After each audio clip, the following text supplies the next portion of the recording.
Hello and welcome my dear friend, this is me Kumar Pankaj. स्वागत, नमस्कार, अभिवादन आप सभी का आपके अपने प्लेटफॉर्म क्रैक नाउ पर। दोस्तों, बीपीएससी का एग्जाम हो चुका है।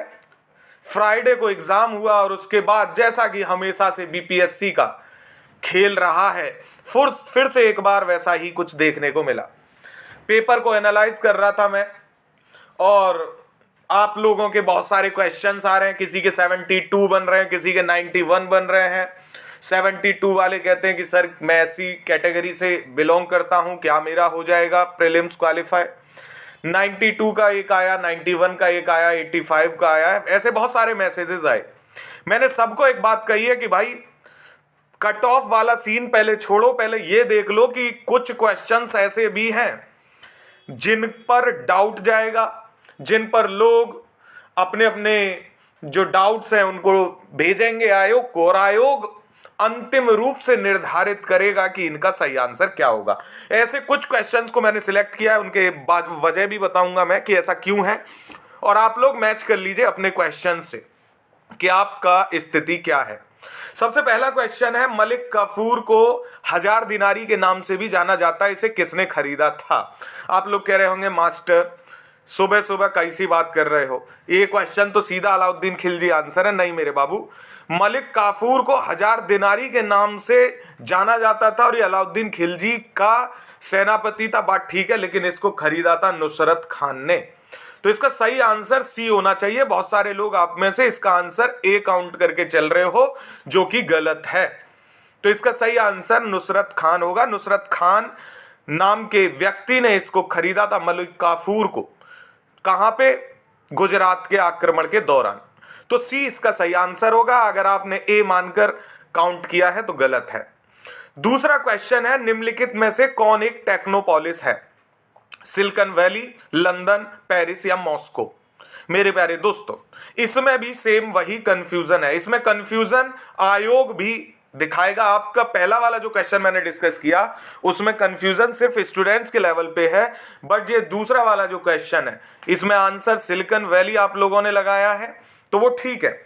लेकिन इसमें एक दिक्कत और है कि मॉस्को को भी टेक्नोपोलिस कहा जा सकता है इन टेक्निकल टर्म्स, और आप ये देख सकते हो कि कहीं कहीं मॉस्को भी टेक्नोपोलिस दिखाएगा आपको, अगर आप कंडीशंस के अकॉर्डिंग सर्च करोगे तो।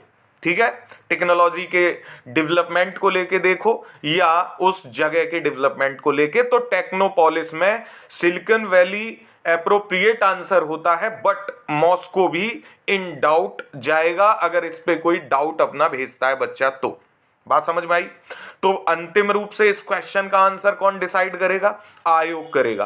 तो मॉस्को वालों भी अभी सही मान के चल रहे होंगे और सिलिकॉन वैली वाले भी सही मान के चल रहे होंगे। तो क्वेश्चन नंबर 2 का सही आंसर सिलिकॉन वैली होना चाहिए, बट स्टिल यहां पर डाउट है और अंतिम रूप से आयोग ही निर्धारण करेगा। क्वेश्चन नंबर 24 है, निम्नलिखित में से कौन सा लोहे का अयस्क है? आप कह रहे होंगे सर ये तो सीधा सीधा दिख रहा है, लिमोनाइट। यहां पे सही आंसर होना चाहिए, C is the correct answer. ठीक है मेरे लाल, सी जिन्होंने कहा ठीक बात है, लेकिन इसमें फिर से एक कंफ्यूजन है। अगर आप एनसीईआरटीज की बुक खोल के देखोगे तो पाइराइट में भी आयरन ओर पाया जाता है, आयरन ओर है पाइराइट, इसमें भी थोड़ा लोहे की मात्रा मिलती है गंधक के साथ। अगेन इसका निर्धारण कौन करेगा कि भाई कितने से कितना प्रतिशत है और हम इसको ना माने? दूसरा, आप कहेंगे कि सर फिर ऐसे क्या होगा, दोनों को मार्क्स मिल जाना चाहिए? नहीं, एक कंडीशन तीसरी ये भी बनती है कि आयोग ऐसे क्वेश्चंस को हटा देता है, डिलीट कर देता है। प्रथा है बिहार की, बहुत सारे क्वेश्चन डिलीट होते हैं।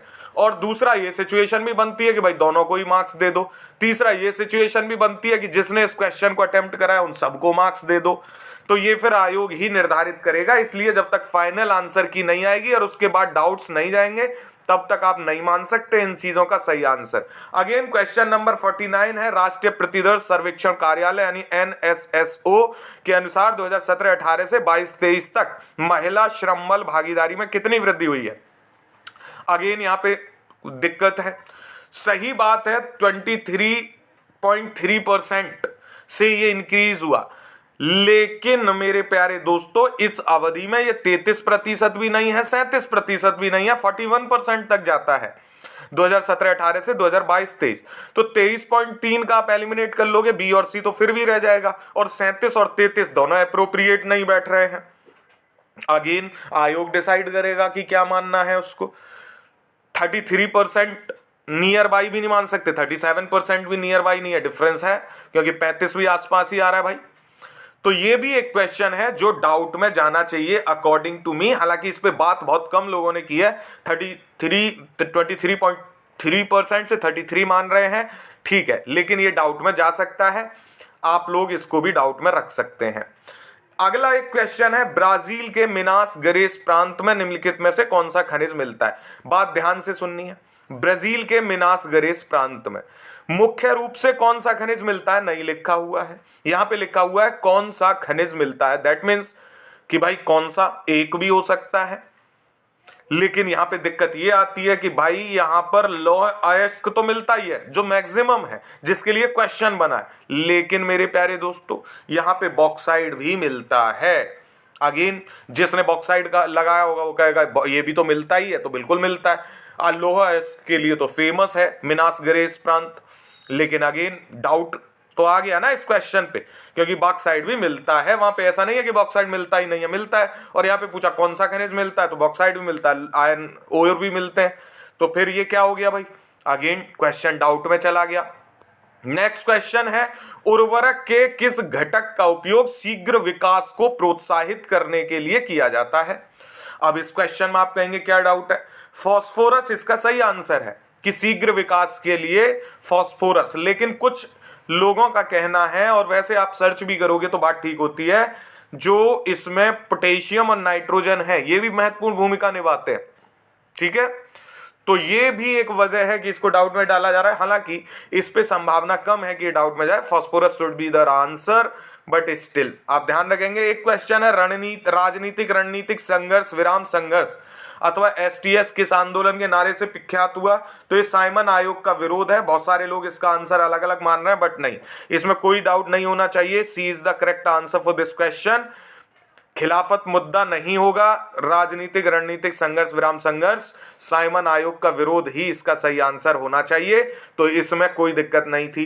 कुछ लोगों का आ रहा है कि सर ये इस क्वेश्चन निम्नलिखित में से कौन सी उष्माक्षेपी प्रक्रियाएं हैं, पानी का वाष्पीकरण, सल्फ्यूरिक अम्ल का तनुकरण, बिना बुझे चूने के साथ पानी की प्रतिक्रिया, कपूर का ऊर्ध्वपातन यानी सब्लिमेशन ऑफ कपूर। तो इसका सही आंसर क्या होगा भाई, इसका सही आंसर बिल्कुल सोचना नहीं है आपको, सल्फ्यूरिक अम्ल का तनुकरण और बिना बुझे चूने के साथ पानी की प्रतिक्रिया, ये दो चीजें हैं जो उष्माक्षेपी प्रक्रियाएं हैं। तो 2 और 3 इसका सही आंसर होता। पानी का वाष्पीकरण और कपूर का ऊर्ध्वपातन ये उष्माक्षेपी प्रक्रियाएं नहीं है, तो ये यहां पर नहीं होता, पहला और चौथा हट जाता, ठीक है। ये उष्मा शोषी प्रक्रियाएं हैं, उष्माक्षेपी प्रक्रियाएं नहीं है, तो 108 का बी आंसर करेक्ट हो जाता। अगला है, निम्नलिखित में से प्रथम कृत्रिमीय तैयार किया गया तत्व टीसी है भाई। इसमें बिल्कुल आप इधर उधर कंफ्यूज मत होइए, टेक्नेशियम या टेक्नेटियम दोनों नामों से इसको बुलाया जाता है। Technetium is the right answer for this question, question number B इसका सही आंसर होगा। अगला एक क्वेश्चन है, ये तो मैं डिस्कस कर चुका हूं, फर्स्ट टाइल को बनाने के लिए, इसको भी आप छोड़ दीजिए। एक बहुत महत्वपूर्ण क्वेश्चन जो इसमें मैं कवर नहीं किया है, जो बहुत जरूरी है कवर करना, वो क्वेश्चन है मेरे प्यारे दोस्तों, राजधानी का स्थानांतरण। अच्छा, क्वेश्चन में क्या पूछा गया है, क्वेश्चन में पूछा गया कि भाई राजधानी को कब स्थानांतरित किया गया, है ना, कहां से, दिल्ली के लिए राजधानी स्थानांतरण। तो उसकी घोषणा तो हुई 1911 में, 12 दिसंबर 1911 में उसकी घोषणा हुई, आप सब लोगों ने ये पढ़ा हुआ है, और 1911 ऑप्शन में है। लेकिन वास्तविक रूप से उसका ट्रांसफर कब हुआ, 1912 में हुआ। अगेन अब आयोग ये निर्धारित करेगा कि वो उसकी घोषणा को फाइनल मानता है या वास्तविक स्थानांतरण की डेट को, तो कौन निर्धारित करेगा, आयोग करेगा। यानी जज कौन है, आयोग है बाबू। तो इस बात से क्या समझ में आता है, एक और क्वेश्चन जो बहुत ज्यादा चांसेस हैं कि डाउट में जाएगा और आयोग इस पे मनमानी करेगा। एक और ऐसा ही क्वेश्चन है, प्रथम हिंदी दैनिक समाचार पत्र, क्या नाम है, प्रथम हिंदी दैनिक, उसमें भाई बिहार बंधु ऑप्शन में दिया ही नहीं गया है। और ना उसमें सर्च लाइट ऑप्शन में है, तो ऐसे क्वेश्चंस को भी डाउट में डाला जाएगा। तो इस तरीके से कुल 12 से 14 क्वेश्चन हैं जो डाउट में जाएंगे। अब ये डाउट में जाएंगे और इनके जब आंसर्स आएंगे तो आपका काफ़ी फ्लक्चुएट हो जाएगा। जो आपकी कट ऑफ आप कह रहे हो 72 है, हो सकता है आपको ज़्यादा 4-5 और जुड़ जाए, हो सकता है 4-5 और कम हो जाए। अगर आपने उनको पॉजिटिव में लिया हुआ है तो नेगेटिव हो जाए, नेगेटिव में लिया हुआ है पॉजिटिव हो जाए, तो ऋणात्मक धनात्मक का खेल हो सकता है बाबू। तो इसलिए सबसे जरूरी है आंसर की। लेकिन हाँ, तब तक के लिए मैं आपसे यही कहूंगा कि ये सही टाइम है, मेंस की तैयारी में लग जाओ। क्रैक नाउ पे मेंस का प्रोग्राम मैं कल से प्रैक्टिस सेशन शुरू करा रहा हूँ, लाइव होंगे, एक क्वेश्चन डिस्कस करूंगा, आप लोग पेपर पेन लेके बैठना, अपने बताना कि आपने कैसा आंसर लिखा, मैं उसके पॉइंट्स लिखवाऊंगा। लाइव चलेगा सेशन। क्रैक नाउ धमाल करने वाला है इस बार बीपीएससी 70th मेंस में। प्रीलिम्स का तो मैं बताऊंगा आपको कि हमने किस तरीके से बेहतरीन प्रदर्शन इस बार किया। सीधे सीधे क्वेश्चंस आए हैं हमारी क्लासेस से, वो मैं डिस्कस करूंगा धीरे धीरे। बाकी कट ऑफ पे बात मैं करूंगा, लेकिन this is not the right time to talk about, but will talk later. आप लोग क्रैक नाउ को सब्सक्राइब कर लीजिए, दोस्तों के साथ शेयर करते रहिए, क्रैक नाउ और कुमार पंकज को प्यार करते रहिए। और आपका क्या मानना है इन डाउट वाले क्वेश्चंस पे, वो मुझे बताइए। राजधानी का स्थानांतरण और प्रथम हिंदी दैनिक आप किसको मान रहे हैं, वो भी मुझे बताइए। और सारे क्वेश्चंस के बारे में आपका क्या कहना है, डाउटफुल होने चाहिए कि नहीं, वो भी मुझे बताइए। देखते रहिए crack now. Thank you so much for watching crack now. Have a great day ahead. जय हिंद।